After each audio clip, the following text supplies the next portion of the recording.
morning. Hello.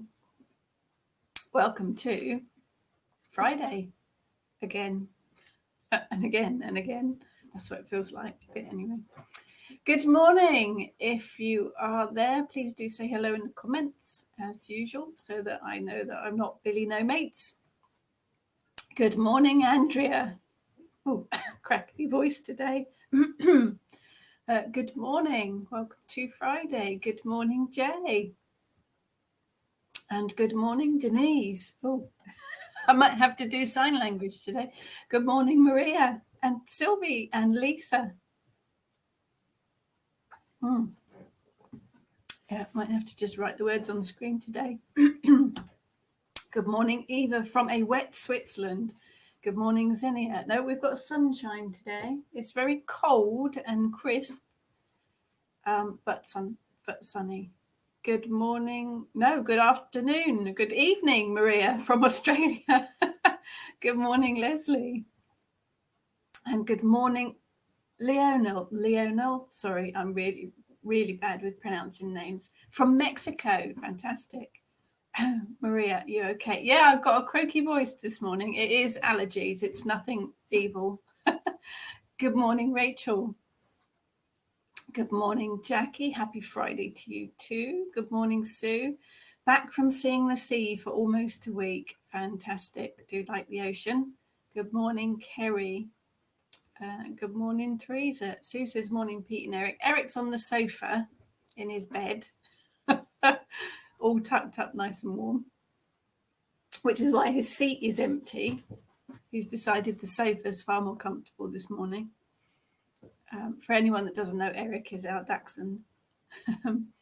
Xenia, feel better soon. Oh, I have lots. I'm allergic to lots of stuff, Xenia, so I live on antihistamines most of the time. But this morning, the drugs haven't kicked in yet.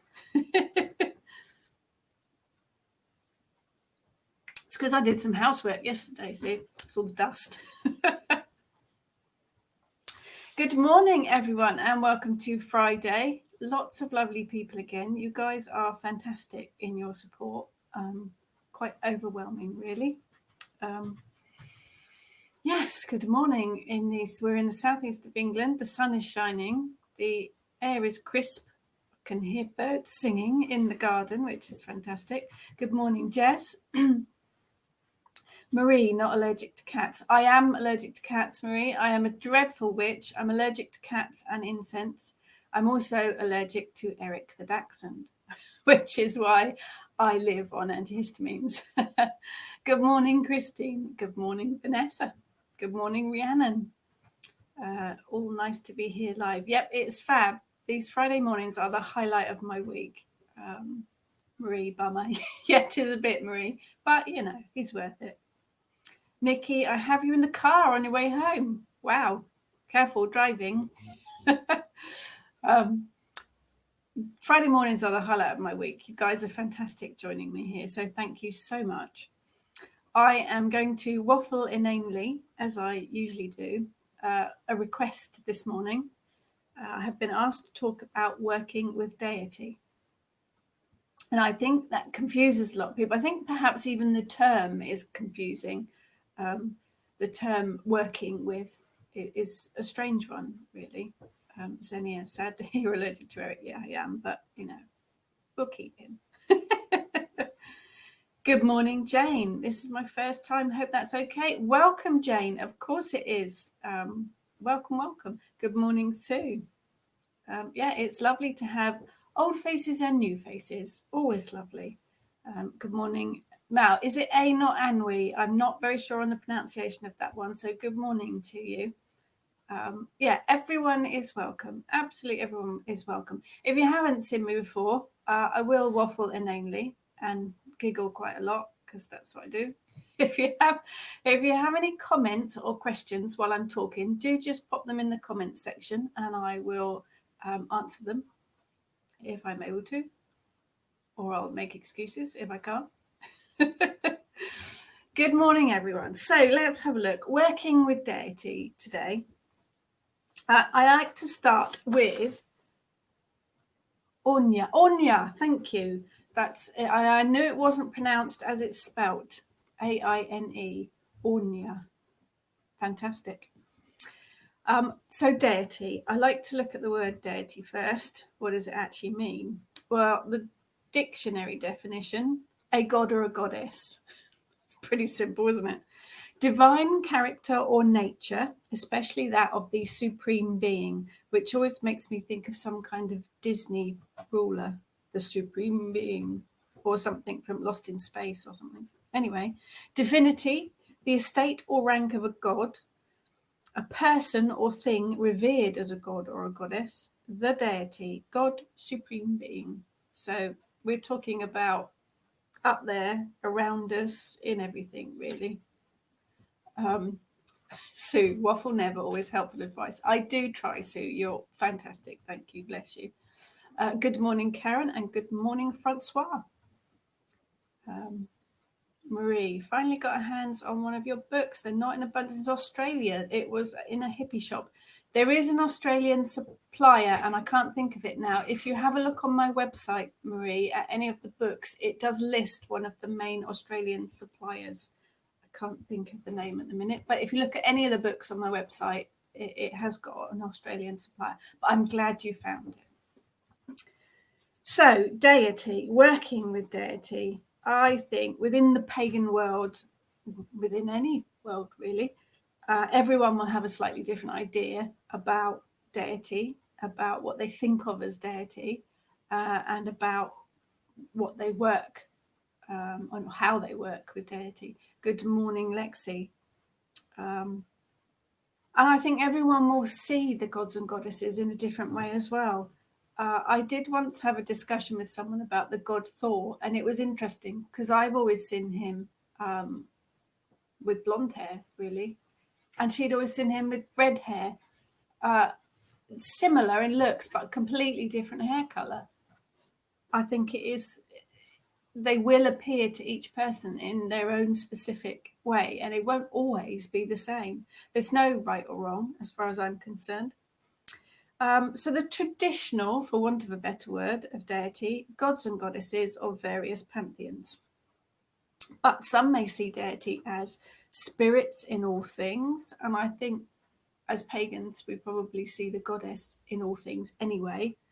But energies and spirits within the world, within everything. Sometimes perhaps not even with a name. Some people just work with Father Sky, Mother Earth, the moon or the sun. Sue says a lot of how we look at gods is how we've seen them in films. Yes, I think you're right, Sue. We do get this idea stuck in our head, don't we? The images of things that we've seen in films or in artwork. It kind of sticks, really, doesn't it?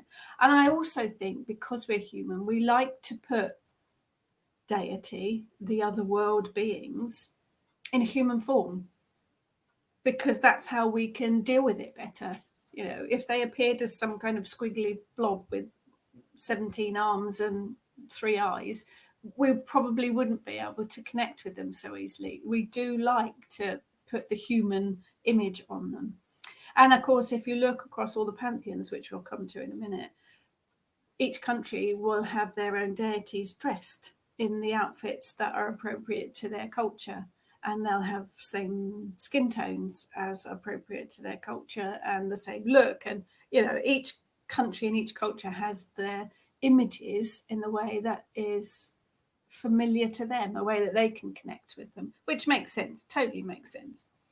But I think everything has energy anyway, but deity kind of connects it all, brings them all together. The earth itself is a living thing.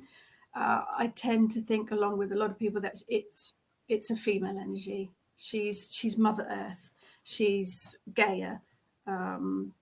She's all things, really, but it's got that kind of feminine energy to it. But, you know, others may see and think otherwise. It is, I think that's the good thing about deities. You can see it and feel it however you want to work with it. Sue believes a spirit in everything, definitely. Maria can't beat ginger hair. Francois, that's probably why I feel it hard to relate to deity, especially when they're depicted as humans.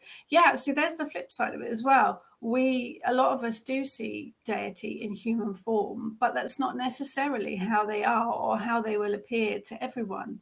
So trust your intuition, Francois, and how they appear with you. Maria, a bit like how Jesus is frequently portrayed as white. Yeah, that's society, isn't it? I mean, technically he wouldn't have been white, but you know. Andrea has recently read a book, Intuitive Witchcraft by Astria Taylor. I've seen that one, haven't read it yet. Deities might show themselves a bit different to every devotee. Yeah, absolutely. They will. They will show themselves as you see them, or they will how you feel comfortable seeing them, because they'll appear how you know. And if you do feel comfortable seeing them as a blob with 17 arms, then that's how they will appear to you. It's very, very personal. Good morning, Lucy. Good morning. Diane's reading the book as well. Excellent.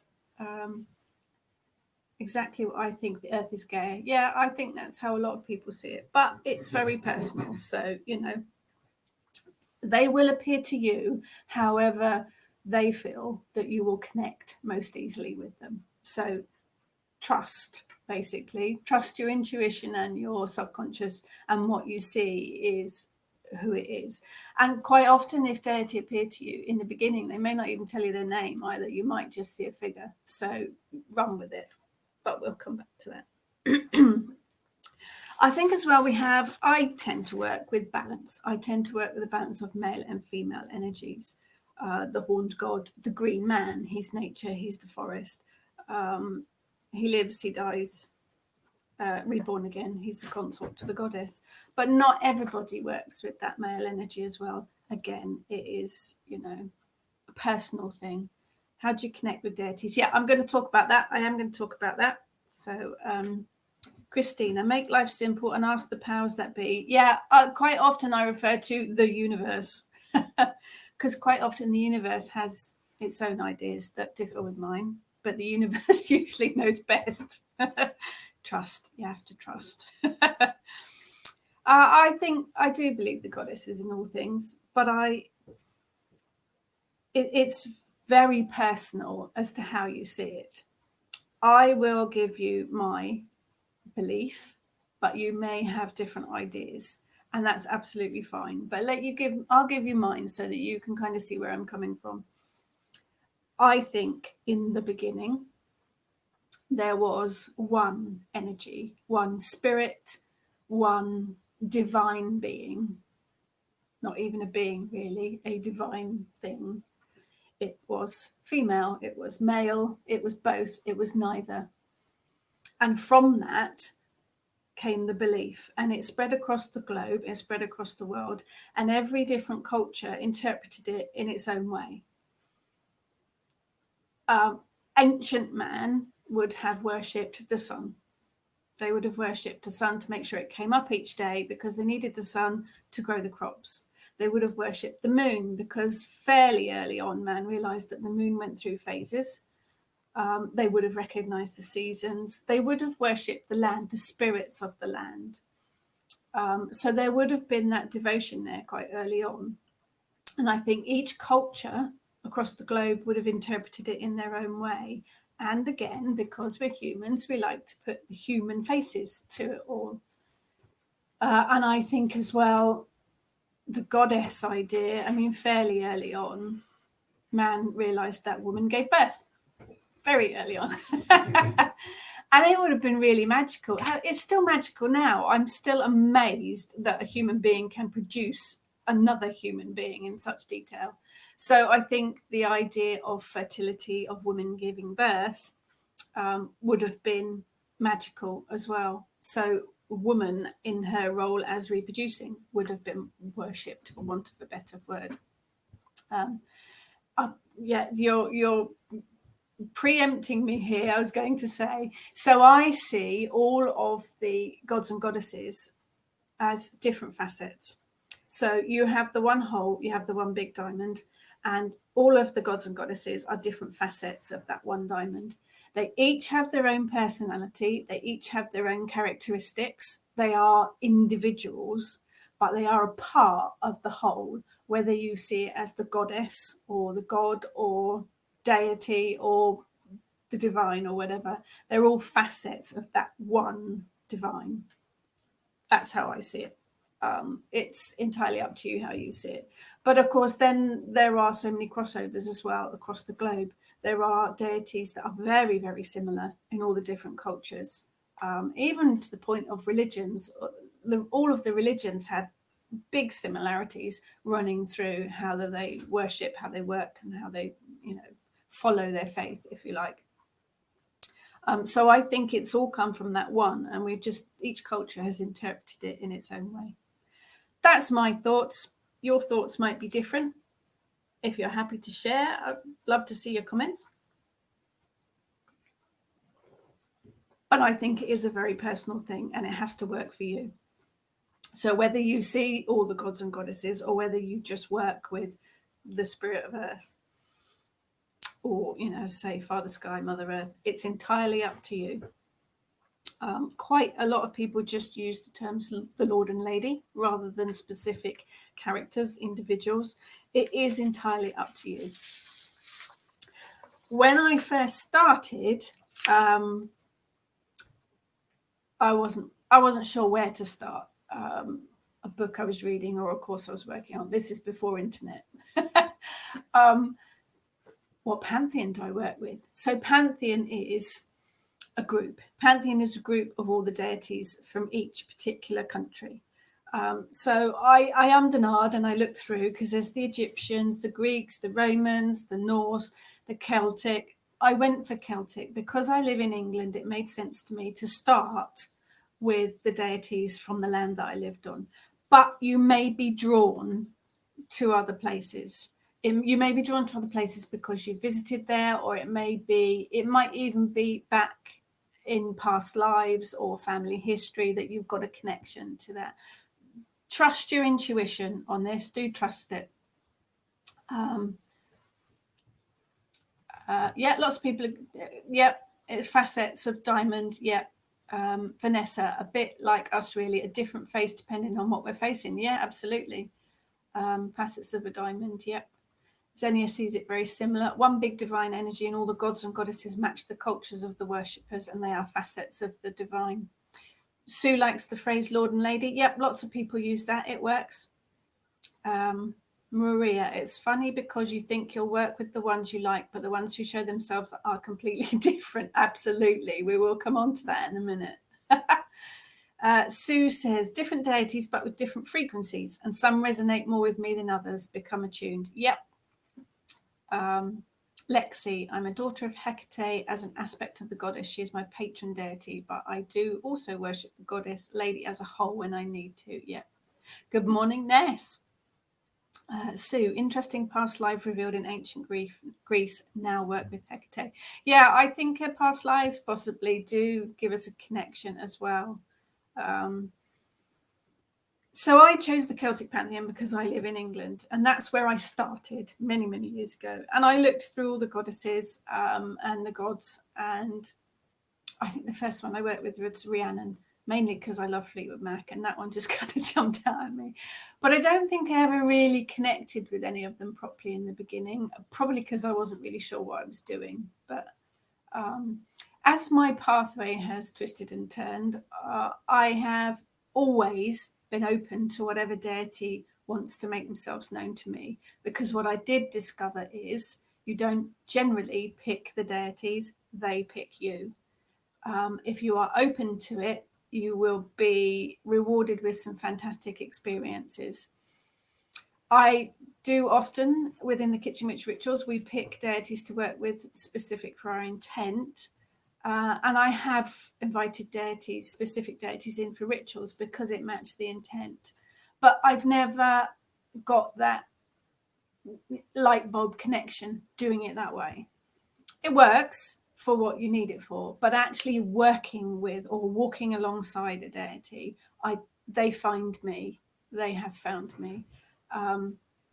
So I think you have to be open to it. I have worked with deities from across the globe. I've had all sorts of deities. Egyptians probably the only one I haven't worked with, really, for whatever reason. I obviously don't have any connections to it. So, but yeah, you have to be open to what comes your way and listen. And that's not easy to do because it's very easy to miss the nudges. Francois, I'm not sure what kind of pantheon we would have here. Francois, you're in France, aren't you? So you may find that the Celts kind of overlap with that as well. Might be worth investigating. Rhiannon was picked by Sununnos and Ellen. Yeah, with experience I've had with deer. Good morning, Ness. You do not have to apologise for being late.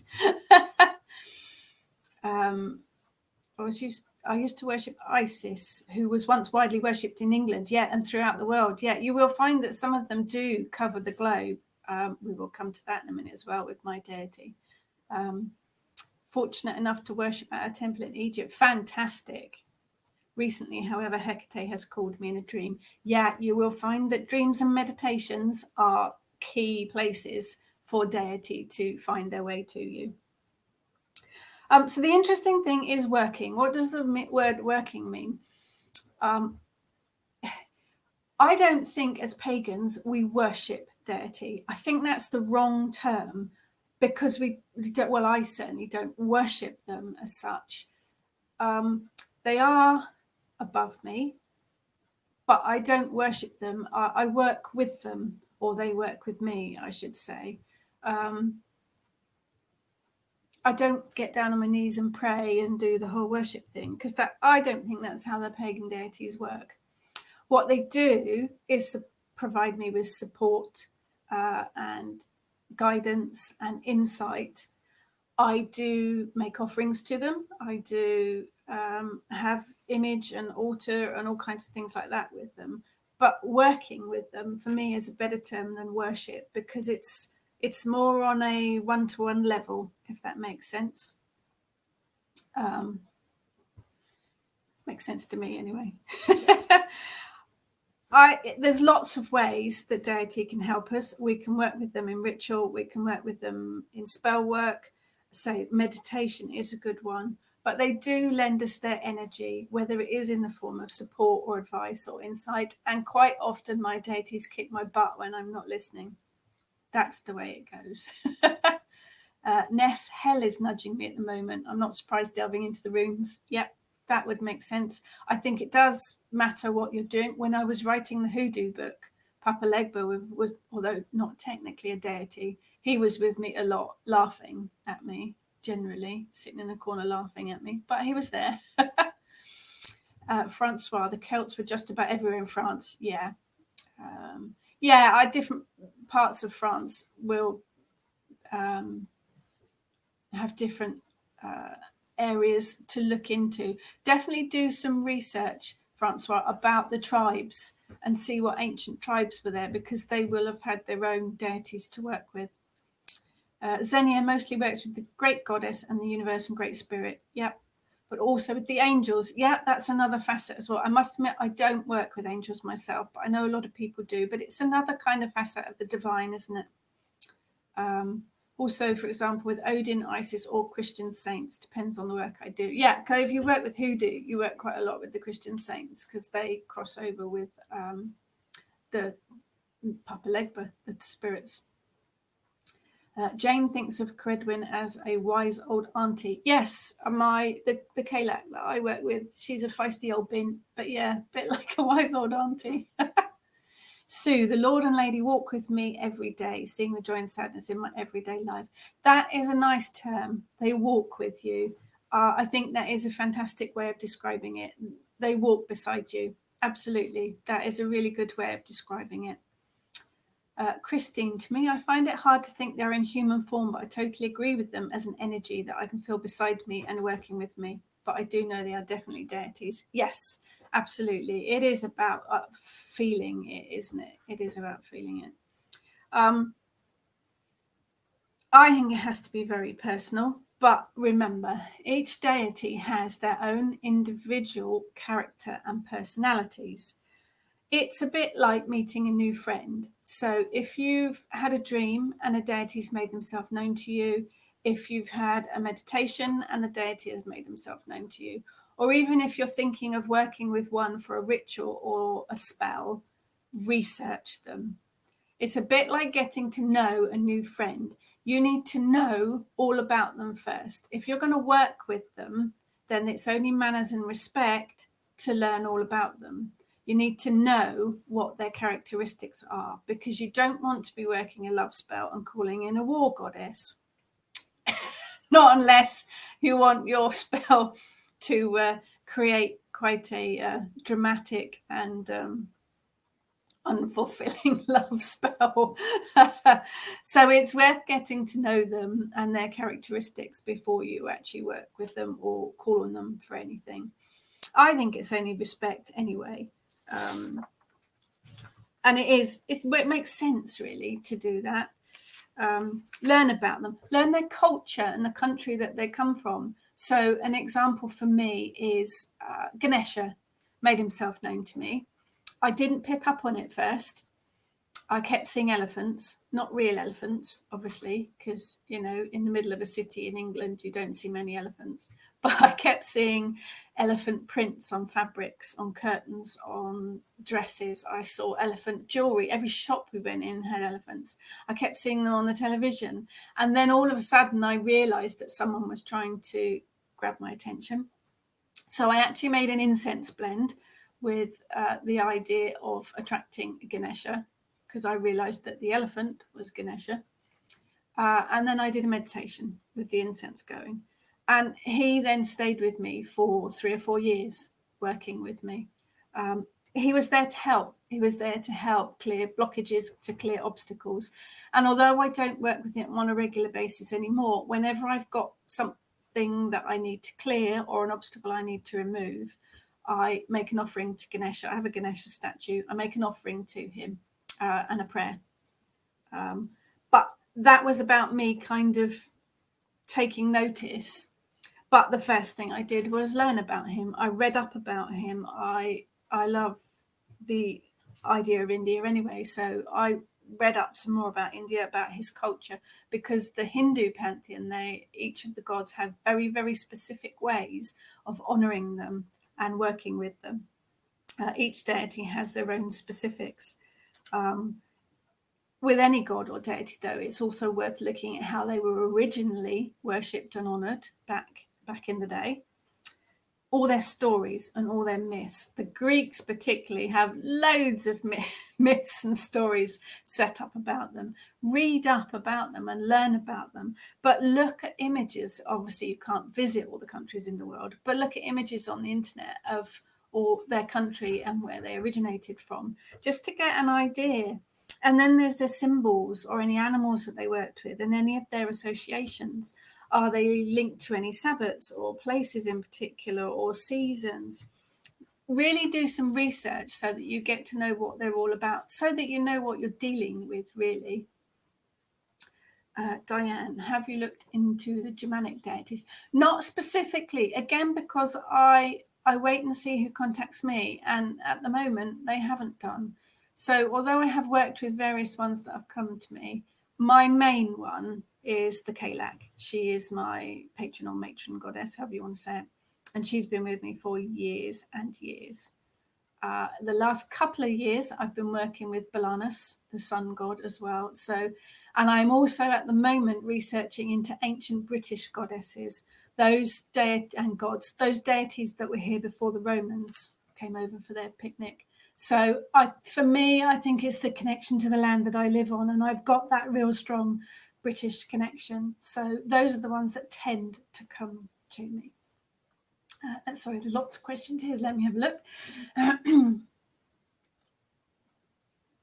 Okay, Francois, would my loving crows be a sign of the Morrigan reaching out to me, for instance? Absolutely. I mean, there are several goddesses that are linked to crows, but it's definitely worth following up. If you've had that kind of inclination, then it is worth researching it. Christine did see Pan in a meditation once. Yep, he's a mischievous one to be working with.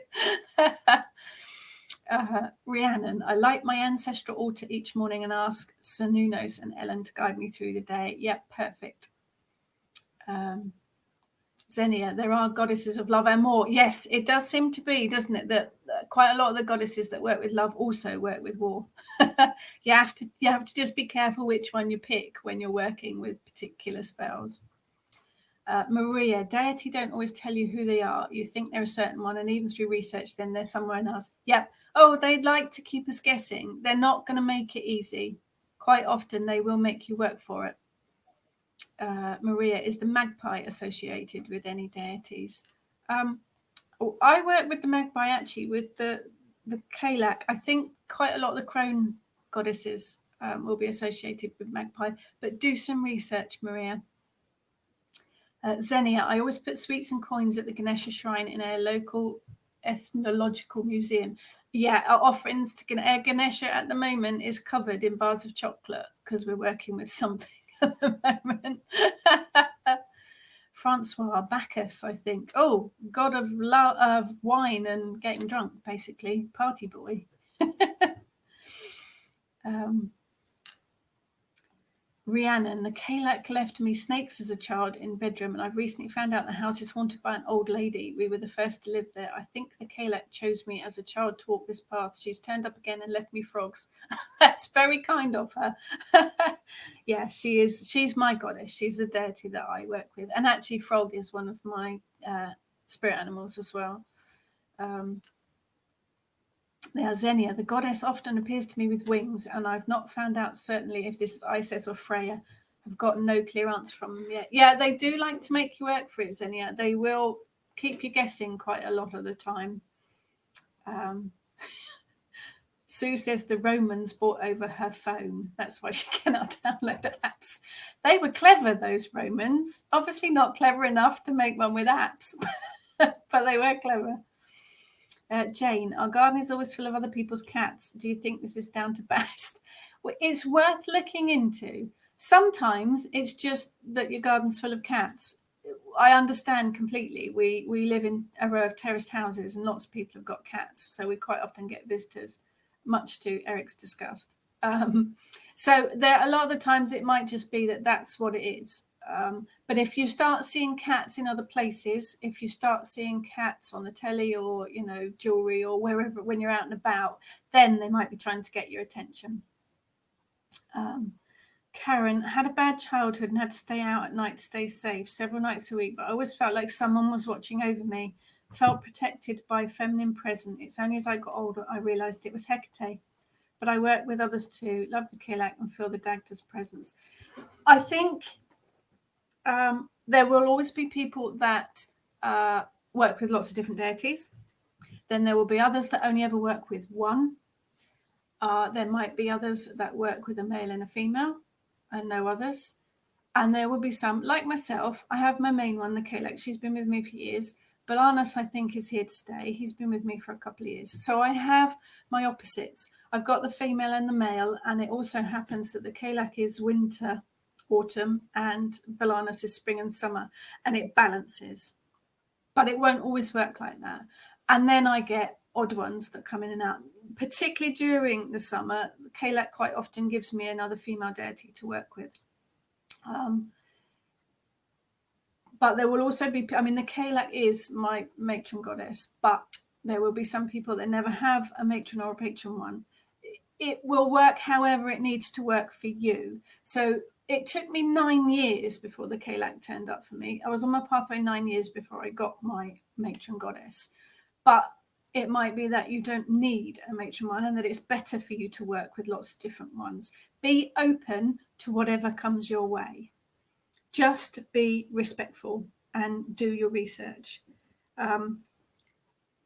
You have to have a relationship with them. They are like having a friend to a certain degree because you've got to spend time with them. You've got to get to know them. You do need to respect them and you do need to have your manners. Talk to them, pray to them, set up an altar to them, create a project for them, if you're arty or anything like that. Work with them on a daily basis. Andrea, what is meant by patron or matron goddess. Right, okay. So quite a lot of people use the word patron for male or female, but you can use patron for the male and matron for the goddess. It is my main deity. She is always, always with me, and she has been for years. She is my main focus. And again, Belanus is my patron goddess at the moment. I think he's going to be with me forever. But I say the Kalak is my main focus goddess. She's always with me. She's my go-to. She's my support. She's always, always there. She is the one that supports me through everything. Maria, the Kalak I find to be stern but nurturing at the same time. Yeah, she's a bit like that. She does look after me, but she really does kick my butt. But then I am quite a strong personality. So I need a strong deity to kick my butt. That's just how it works, I think. Christine, that's why I always ask the powers that be, because the right one comes to guide you. Yeah, I think you have to be open to it, and the right one will come to it. You might not know why they found you at first, which is why you have to do your research, but there will be a reason for it. Francois, I know next nothing about Hecate, but I really need to find out. Yeah, do research it, because you'll have a light bulb moment and you'll think, oh, that's why they're there. Andrea, I work with more than 2 deities. I used to be confused by the term matron, patron. Patron seems to be the general term that's used for male or female, but because I have both, I tend to use matron and patron words. But yeah, it is your main guiding deities, and they tend to be with you for a very long time. Good morning, Lisa from Maui. Aloha. Yeah, so that it is your main, the one that kicks your butt, basically. So how do you work with them, and how do you connect with them? So I have an altar to the Kalak. It's actually behind me on the mantelpiece, but I took there's not much on there now because I've taken it all off to show you. So I have an altar, main altar for her. I have this amazing triptych. That's the back, because the Kalak has an association with winter. Obviously, that's our main association, but also with deer. So she's got that there. She's also got connections to rocks and the ocean. That's her kind of landscape, really. And inside is the Kalak and the boar, because boar is my main spirit animal, but Kalak works with the boar as well. This was drawn by the lovely Susie Edwards. If you look up Susie the Ink Witch on Facebook, she created that for me, and it's fantastic. So I have that as the main part of the altar. I commissioned, if you look again on Facebook, a lovely, lovely lady who calls her page Moongazy. She made this Kalak statue for me. She also made me a Balanos one. Fantastic creations. So those are on my altar, and I've also got one of the just the generic crone statues as well, and that goes on my altar. I've got another little thing made by Susie Inkwitch, just a generic crone, but that goes on my altar as well. And then she has symbols. I've got pieces of jewelry. That's another one, but it's a bit heavy to wear. Lots of bits and pieces of jewelry. I made prayer beads. I made my own prayer beads for the Kalak, and it's got a little hagstone on, because the hagstones are very symbolic of the Kalak. For me, whenever I go to Cornwall, I connect with her very, very strongly. So I have some pieces of slate from the beach at Tintagel. That I have on her altar as well. For me as well, the spiral is a symbol of the Kalak, so I have that as well. That's another Moongazy piece. Shells and pebbles, I have a lot, because that connects to her. When I make offerings, she's a little old lady, so she likes boiled sweets. So I give her boiled sweets. I've made my own incense blend. I use it as an incense blend when I'm working with her directly, or I use it as offerings to her. I just created that with things that I felt were right to go in with it. I have several pieces of artwork on the wall. I have a fantastic image of the Kalak by Dan Goodfellow. I also have a couple of images drawn by Susie. And then I have this one. Obviously, I've written a book about her. She shouted at me until I wrote this book. Can't get the light on that. And the image there is drawn by my daughter. She was 15, I think, when she drew that. So I've got the original of that artwork on the wall as well. And I've got all of my Kalak pictures above my altar. So they're all above the altar. And I've also got candles. So I have a blue candle for the Kalak and I have a yellow candle for Balanas. And those two are always on my altar. So obviously there's a lot of things there that I've bought or made, but you can do it for free. I could just have shells and pebbles. So I made the prayer beads, but you could just have nature items on there and a couple of candles. It doesn't have to be expensive or complicated, but I have my main altar, and every single day I will spend just a couple of moments at that altar, just saying good morning to her and doing a little prayer and, having a few words with her. So an altar is a really good focal point let me just go through here. Altar is a really good starting point. It's a really good way of honouring them and working with them. Let's go back. Sorry, you asked me lots of comments here. Maria, the Morrigan is the only one who shouted at me. If she shouted at you, then she really wants your attention. Lexi, Hecate is awesome. She expects a lot, but also gives a lot in return. I think this is the point to make.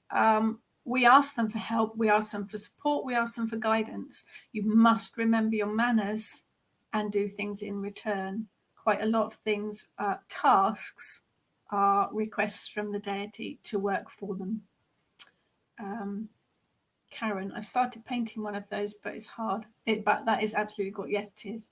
Is there a book resource you would recommend? Actually, Francois, if you're looking at deities in particular, this Kalak one is part of it's white, so it's reflecting. It's part of the Pagan Portals range, which is by Moon Books. There are a whole load of books on individual gods and goddesses. They're nice sized books, not too heavy going, but there are loads there. Hecate, Isis, Loki, the Raven Goddess, the Morrigan, all by different authors, but there's a whole range of them on individual gods and goddesses. So do have a look at the Moon Books website on their Pagan Portals range, because there are lots of them. Rhiannon, yes, I will share the links to the makers afterwards. They say the main two are Moongazy and Susie the Ink Witch. I'll share the link. I will share the links. Sue, looked everywhere on the beach for hagstones, did not find one, but plenty of sea glass. It does depend on what beach you're on. I have got lots of sea glass, but I only ever find that when I'm down in Dorset or Devon. Here in Southsea, where I am, on the beach, we find hagstones, but never any sea glass. And on the beach where my sea glass came from in Charmouth, there's never any shells. So it does depend on what beach that you're close to. Maria, Parma lavender. Oh, Parma violets. Yes, they would be absolutely brilliant as offerings to any of the crone goddesses. Jane, I bet the Kalak eats Werther's originals. She's very, very particular. I'm very fond of a Werther's original. Boiled sweets. See, little old ladies eat boiled sweets. Andrea, yes, there are some books by Moon Books about Hecate. Vivian's book about Hecate is very good. That's a devotional. It's very, very interesting. Xenia, I don't know where you live, but you usually find lots of hagstones in Brighton. Yeah, Brighton's lovely, lovely beach for hagstones. Christine, love that book. It's awesome. Oh, thank you. Maria too. Thank you very much. Karen, that's amazing. What a talented daughter. Yes, she is very, very artistic. She's 20 in a couple of months. But yes, she was only 15 when she drew that. She does like her drawing. Okay, so Eva has just had a massive light bulb moment right now. I live in Bern. Symbol is a bear, but recently I've been seeing bears in dreams, pictures everywhere. Leaning toward working with Artemis, but was uncomfortable with the Greek pantheon. Just Google bear goddess. I know exactly where you're going with this. RTO, yes. Celtic bear goddess RTO. Absolutely perfect. In fact, there's a new Pagan Portals book on the bear goddess RTO. So do have a look for that as well. I've read it. It's absolutely brilliant. Celtic bear goddess RTO. Yes, absolutely brilliant. Francois, the Morrigan and Hecate, some books look terribly esoteric and, to be honest, a tad boring. I have read the Hecate and the Morrigan books that Moon Books do on the Pagan Portals, and they are both incredibly good. The Morrigan one in particular is written by Morgan Daimler and is excellent. That girl knows her stuff. And if you go for the Hecate one by Vivian, that's really good too. That's a devotional one. That's very, very interesting. Sylvie, any gods related to the fox? I would imagine any of that, not an animal that I've really worked with, but yeah, Christine says probably Pan. Yes, I think any of the forest ones really would probably have a connection to the fox. Pan, Artemis, and who knows, any of the forest ones.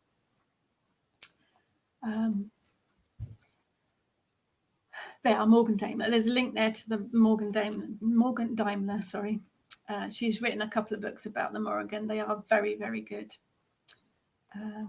Xenia, maybe Loki. He's an interesting deity. He is one of the trickster ones. So you do have to be careful working with him. But he does have his plus points. And again, there's a Pagan Portals book just coming out on Loki as well.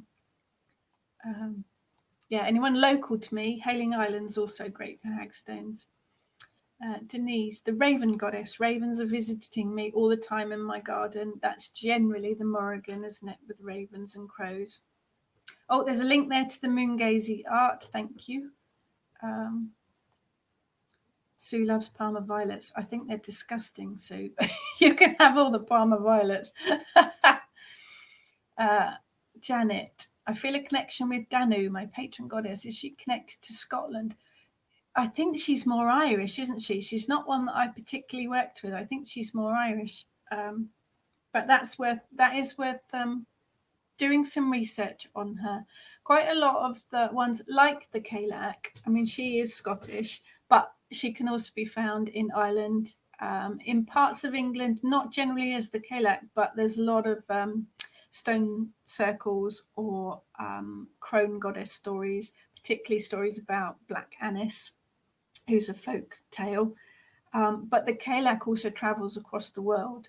She's been connected to all sorts of places across the globe because she was one of the ancient British goddesses way before the Romans came over. So she has travelled right across the globe. So you do find some of them, like Isis as well, that have travelled. So you will find connections with them in all sorts of strange places that you never expected. So do some research. Lisa, sorry, what is boiled sweets? Hard candy, Lisa. Hard candy is what we call boiled sweets. The ones that make your teeth crack. Lexi, from this conversation, I feel like this is a not so subtle way of Hecate telling me to get up earlier before work to pray to her. They're not usually so subtle, but if that's what you feel, then you're going to take from it, then absolutely. You don't need to even get up and earlier. You know, all it takes is a couple of moments. Just light a candle for a minute and sit and just say good morning. What have you got for me today? That's all it needs to be. It doesn't need to be anything really, really extravagant. Maria's recommending the Morgan Daimler Pagan Portals Hecate book. Yeah, Morrigan book. Sorry. Yeah, it is a good one. Jackie, the river goddess Siona is linked to foxes and water. It's interesting. If you want to research goddesses local to you, it is worth having a look. When I started looking at the ancient British goddesses, I discovered all sorts of them. Some of them only have one reference in one particular place in England.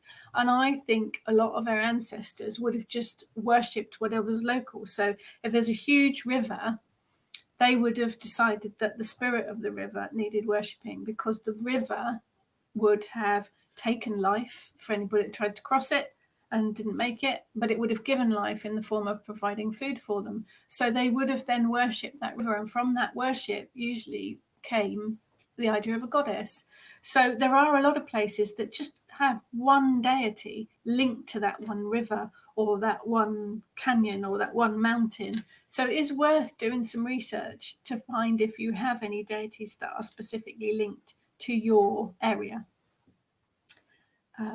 Sylvie, my spiritual animal is the fox, but I love wolves.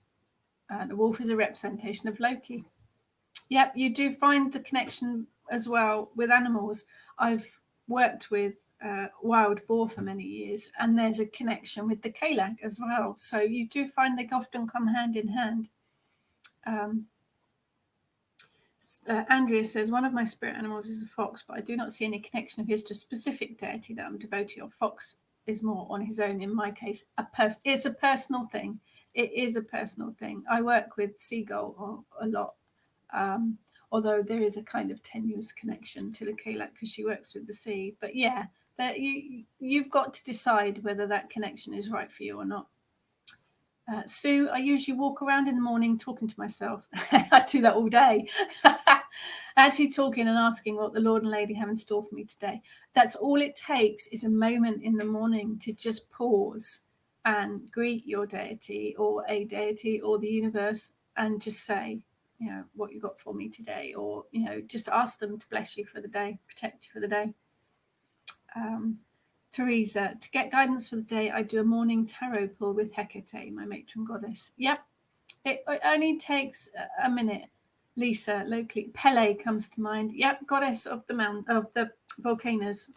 Very nice fiery goddess to work with. I have worked with her for a little bit. Karen has a painting of Winter Danu. It's beautiful. I feel like she's a young version of the Kalak. That's entirely up to you to feel. That is, the Kalak doesn't really have any connections to anyone other than Bridget, in my research anyway, or Bridie, however you want to say it. There are a few stories that connect the Kalak and Bridget, saying that Bridget comes in at Beltane and works right round to Samhain, and then the Kalak comes in at Samhain. There's a whole story behind it. There is a suggestion that they are one and the same goddess, they just change, but I don't believe that at all. It doesn't work for me. But it has to be personal. It has got to be personal. And it also, I think it will depend on where they came from as well, what countries. But there are similarities. So the Kalak in particular, she's a blue-skinned crone goddess linked to death and rebirth. So if you go across to India and to the Hindu pantheon, they have Kali Ma, who is a blue-skinned goddess, crone goddess linked to death and rebirth. So you will often find that there are similarities across the world. Lexi, fox deities are worshipped quite a lot in Japan. They tend to be trickster gods over there. Yeah, the fox is, though, isn't he? He's a bit cunning, so that does, that kind of works. Maria has a print of the Morrigan as I walk through to my bedroom and gives you a warning look. Is that like the eyes of a picture following you around the room? Jane, trying to visualize an Essex goddess, not easy. No, but Essex now wasn't what it was like then. Do have a look, because there are a lot of ancient British goddesses that were around long before the whole idea of the Roman deities came in. You'll find that there are some pretty local to you. It just takes sometimes, I say, there's only one kind of reference to them, but there were a lot right across England. Jess lights a candle for Credrin each morning and thank her for all that I have and all that's yet to come. It is just that simple. That's all it needs to be. Obviously, when you've got time, you then work a bit more with them. But yeah, Karen, it's only as how I imagine she would have been young. Cool. I don't think the Kellic ever was young. But she'll smack me on the back of the head for that one. But yes, it has to be personal and it has to work for you. Christine, well, I am blown away at so many that I worked with. Just looked at my bookcase and found a book on gods, goddesses I didn't read when I worked in a crystal shop. Maybe I can get into connecting to a specific deity now. Thank you, Rachel, and other peeps. I'm glad we've opened you up to, hopefully, an interesting journey, Christine. There are an awful lot of deities, and I think there's crossovers as well. Jane, there's a lovely little animation on YouTube about the Kalak. There are a couple of them. There are some really good ones actually on YouTube. Sarah is working with Bridget. She has been coming through for me for the last few months. I think it is interesting when one makes themselves known to you. Do pay attention and do something for them. There are lots of things you can do, and to carry them with you. Jane Meredith writes a book, Aspecting the Goddess, and it actually explains how to walk with the goddess and to draw her down. Like you draw down the moon, you draw down the specific goddess into you. Interesting to do, not something I would recommend to beginners. You do need a bit of experience for it.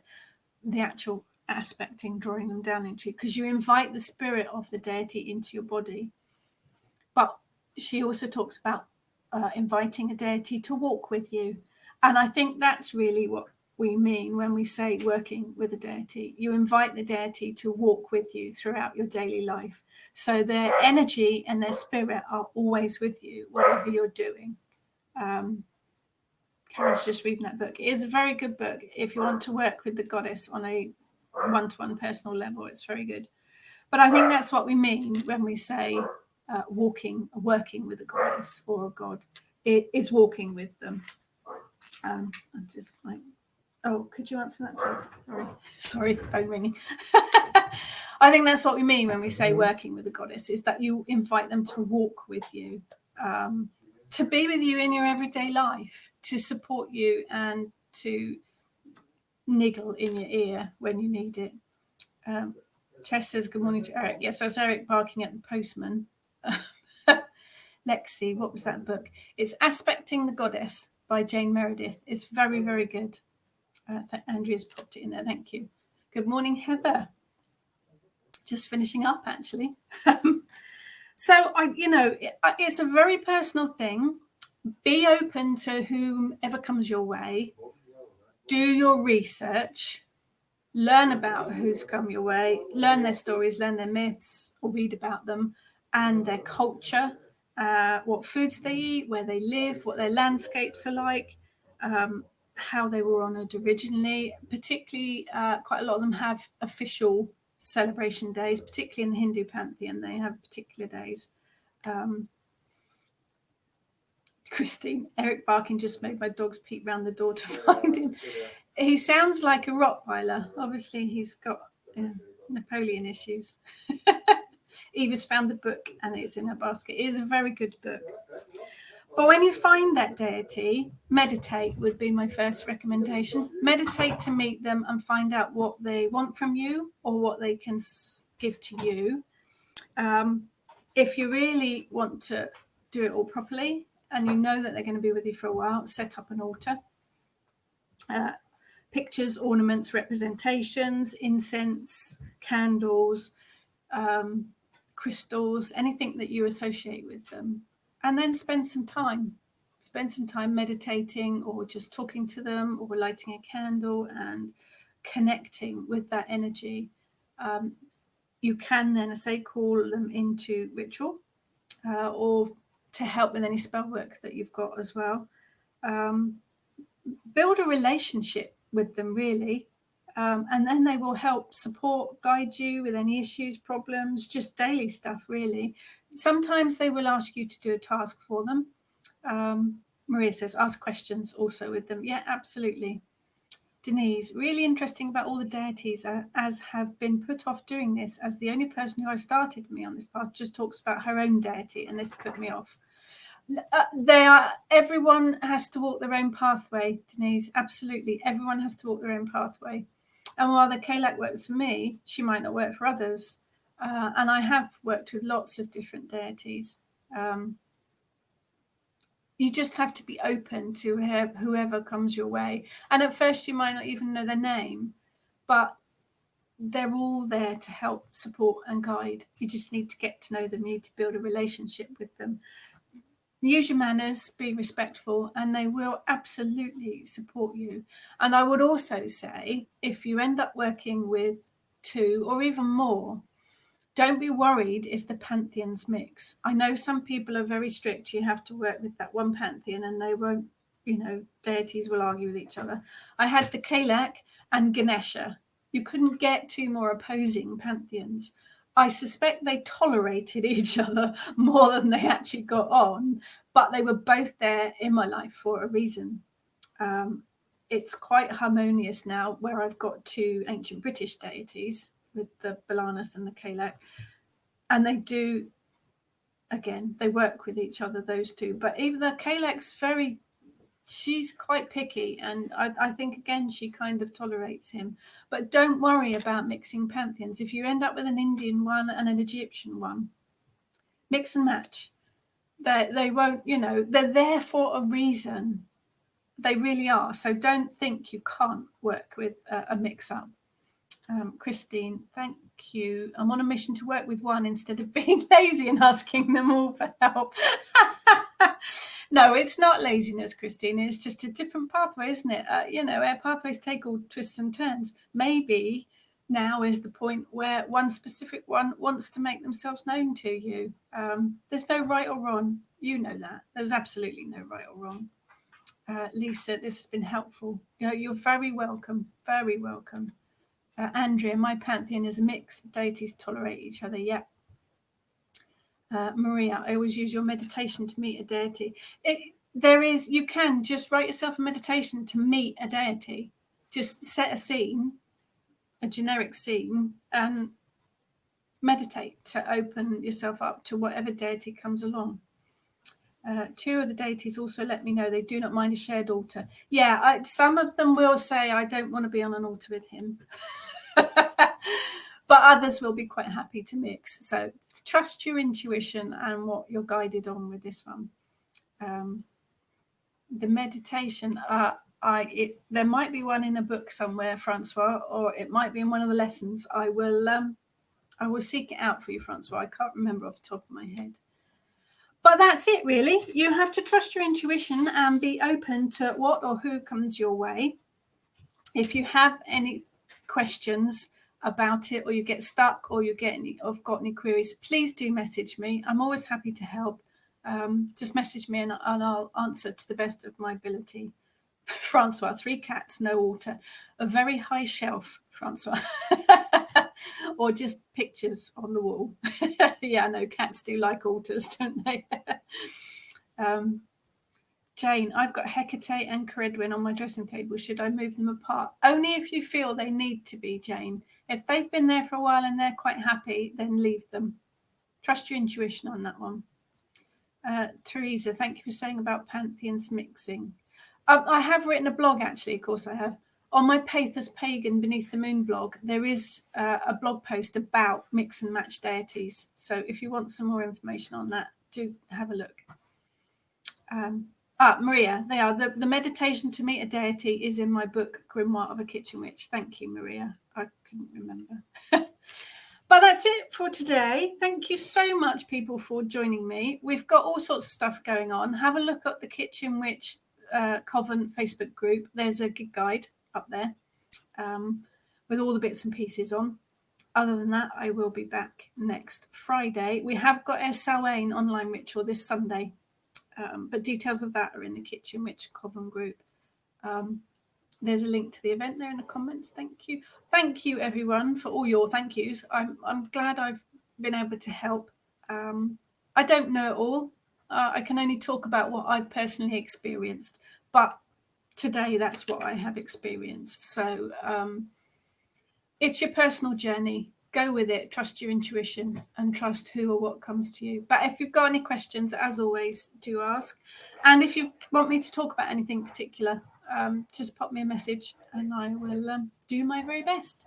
So thank you, everyone. All the thank yous coming up. You guys are fantastic. Have a fabulous weekend.